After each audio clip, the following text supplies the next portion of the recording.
la diferencia de trato que recibieron en su juicio de extradición el ex dictador Augusto Pinochet, acusado de crímenes de lesa humanidad, y Julian Assange, encarcelado por develar verdades incómodas, refleja la hipocresía de las potencias occidentales.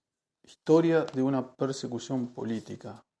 Mimar a Pinochet, quebrar a Assange, por Nils Melzer.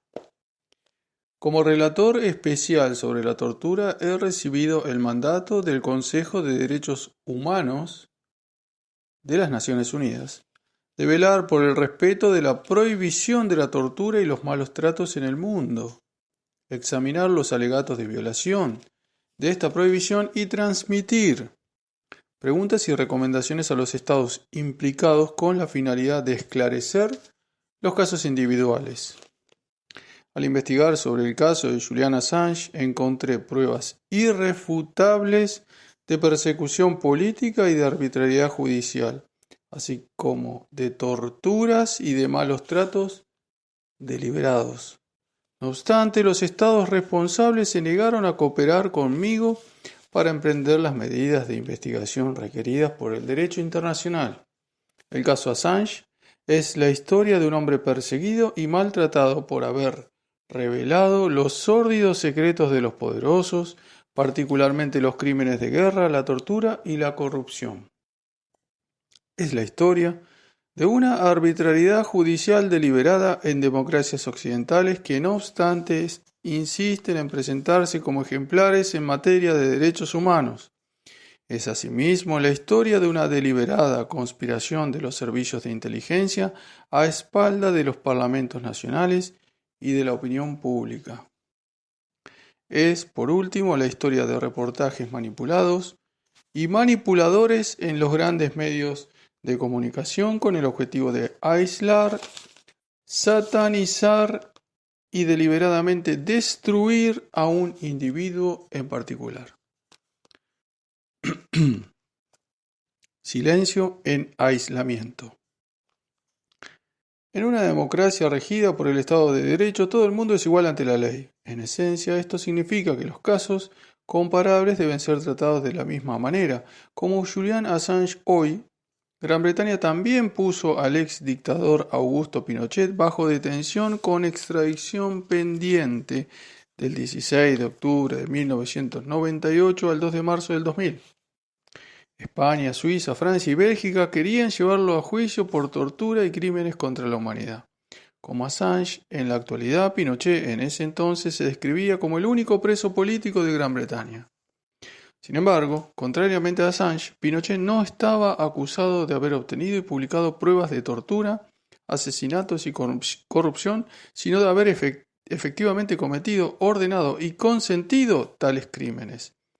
Por otra parte, contrariamente a Assange, no era considerado como una amenaza para los intereses del gobierno británico, sino como un amigo y un aliado de la época de la Guerra Fría y punto crucial de la Guerra de Malvinas.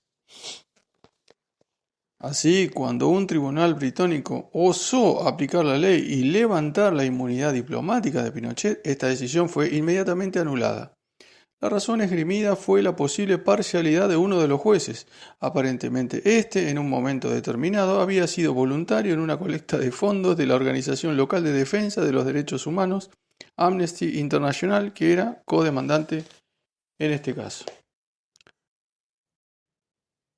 Pero volvamos al caso de Assange. En este caso, la jueza Emma Arbuthnot, cuyo marido había sido denunciado por Wikileaks en repetidas ocasiones, no solo fue autorizada a pronunciarse sobre la orden de arresto de Assange en 2018, sino que, a pesar de un pedido de recusación bien documentado, igualmente presidió el proceso de extradición de Assange hasta que la jueza Vanessa Bareitzer tomó el relevo en el verano del 2019. Ninguna de sus decisiones fue anulada. Pinochet, acusado de ser directamente responsable de decenas de miles de violaciones graves a los derechos humanos, no fue insultado, humillado o ridiculizado por jueces británicos durante las audiencias públicas, y no fue puesto en aislamiento en una cárcel de alta seguridad. Cuando fue detenido, el primer ministro Anthony Blair no le expresó al Parlamento su satisfacción de ver que en Reino Unido nadie está por encima de la ley. Y no hubo una carta abierta de 70 parlamentarios pidiéndole con fervor al gobierno que extradite al ex dictador a los países solicitantes. En cambio, Pinochet transcurrió su detención con extradición pendiente en un lujoso arresto domiciliario vigilado en una casona cercana a Londres en la que estaba autorizado a recibir visitantes sin límite, desde un cura chileno privado en Navidad hasta la ex primera ministra Margaret Thatcher. En cambio, Julian Assange, quien expresa verdades que molestan, acusado de periodismo más que de tortura y de asesinato, no goza del arresto domiciliario. Está reducido al silencio en aislamiento. Como en el caso de Assange, el estado de salud de Pinochet fue una cuestión decisiva. A pesar de que el propio general había categóricamente rechazado la idea de una liberación por razones humanitarias, el ministro del Interior, Jacques Straw, intervino personalmente, ordenó un examen médico de Pinochet que concluyó que el ex militar golpista y dictador sufría de amnesia y de problemas de concentración. Cuando varios de los gobiernos que solicitaban su extradición exigieron una segunda opinión independiente, el gobierno británico se negó. Straw decidió por sí mismo que Pinochet no estaba en estado de soportar un juicio y ordenó su inmediata liberación y su repatriación. Maldito hijo de puta. Contrariamente a Estados Unidos, en el juicio de extradición de Assange, los estados que reclamaban la extradición de Pinochet no tuvieron la posibilidad de apelar. En el caso de Assange, muchos informes médicos independientes, así como mis constataciones oficiales en tanto relator especial de la ONU sobre la tortura, fueron ignorados e incluso cuando apenas era capaz de pronunciar su propio nombre ante el tribunal, el juicio siguió sin tener en cuenta el deterioro de su salud y su incapacidad de ser juzgado. Como en el caso de Pinochet, la extradición de Assange fue, al menos en un primer momento, rechazada por razones médicas. Sin embargo, mientras que Pinochet fue inmediatamente liberado y repatriado y que a los estados que pedían su extradición se les privó de cualquier recurso jurídico, Assange fue reenviado inmediatamente en aislamiento, se rechazó su liberación bajo fianza y Estados Unidos fue invitado a apelar ante el Tribunal Superior de Justicia, asegurando así la perpetuación del calvario de Assange y su silencio durante el resto de un procedimiento que podría extenderse durante varios años. Complicidad de la gran prensa. La comparación de estos dos casos demuestra la doble vara aplicada por las autoridades británicas y cómo, en el Reino Unido, en definitiva, no todo el mundo es igual ante la ley. En el caso de Pinochet, el objetivo era obsequiarle a un ex dictador y a un fiel aliado la impunidad por presuntos crímenes contra la humanidad. En el de Assange, el objetivo es reducir a silencio a un disidente molesto cuya organización Wikileaks cuestiona precisamente este tipo de impunidad. Las dos aproximaciones están únicamente motivadas por la política del poder y son incompatibles con la justicia y el Estado de Derecho.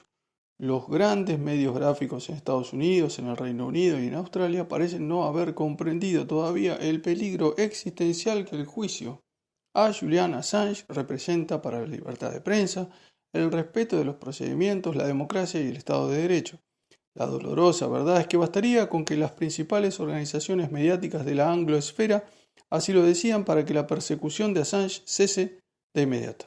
El caso de Iván Golunov, un periodista de investigación ruso especializado en la denuncia de la corrupción oficial, puede servir de ejemplo. Cuando Golunov fue súbitamente detenido por presuntos delitos de drogas en el transcurso del verano de 2019, la prensa masiva rusa inmediatamente comprendió de qué se trataba. Somos Iván Golunov, proclamaron las idénticas portadas de los tres principales diarios rusos, Vedomosti, RBC y Kommersant. Estos tres diarios pusieron abiertamente en duda la legalidad del arresto de Golunov, sospecharon que era perseguido por sus actividades periodísticas y exigieron una investigación exhaustiva. Sorprendidas en flagrante delito y puestas bajo los reflectores de sus propios medios de comunicación, las autoridades rusas dieron marcha atrás algunos días más tarde. El presidente Vladimir Putin insistió en ordenar la liberación de Golunov y en destituir a 2 altos funcionarios del Ministerio del Interior, lo cual probó que el arresto de Golunov no fue el resultado de la mala conducta de algunos oficiales de policía incompetentes, sino que fue orquestado desde el más alto nivel.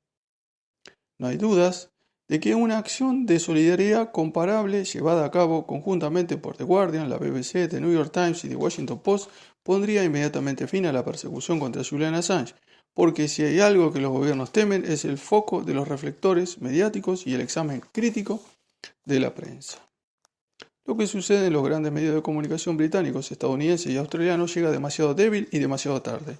Como siempre, sus reportajes siguen oscilando entre lo insípido y lo inestable, relatando dócilmente los eventos cotidianos que se desarrollan en los tribunales sin siquiera comprender que de lo que son testigos es de los efectos secundarios de una represión social monumental que los hace pasar de las garantías de la democracia y del Estado de Derecho a los años sombríos del absolutismo y del arcana imperio, un sistema de gobierno fundado sobre el secreto y el autoritarismo. Un puñado de editoriales y de crónicas poco entusiastas, poco audaces, como en The Guardian y The New York Times, reprueban la extradición de Assange, alcanzan para corroborarlo. Si estos 2 diarios declararon tímidamente que la condena de Assange por espionaje pondría en peligro la libertad de prensa, ni un solo medio de comunicación masivo protestó contra las flagrantes violaciones del procedimiento ordinario de la dignidad humana y del Estado de Derecho que marcaron al conjunto del juicio. Ninguno les pidió a los gobiernos implicados que rindan cuentas de sus crímenes y de su corrupción. Ninguno tiene la valentía de plantearles preguntas molestas a los dirigentes políticos. No son más que la sombra de lo que en el pasado fue el cuarto poder. Libertad Assange.